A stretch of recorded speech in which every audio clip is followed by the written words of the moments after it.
In digital Marathi, जनतेच्या हक्काचं व्यासपीठ। बदलापुरातील अत्याचार प्रकरणातला आरोपी नराधम अक्षय शिंदे याची ओळख परेड शनिवारी कल्याण कोर्टात पार पडली।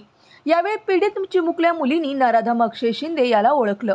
त्यामुळे आता एसआयटी कडून चार्जशीट दाखल करण्याचा मार्ग मोकळा झाला आहे।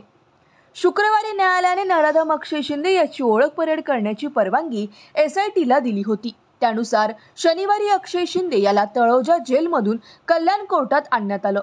यानंतर 5 पंचासमक्ष त्यांची ओळख परेड करण्यात आली।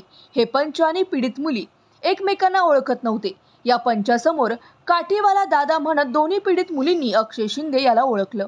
यामुळे अक्षय शिंदे याच्या गळ्याभोवतीचा फास अधिकच घट्ट झाला आहे।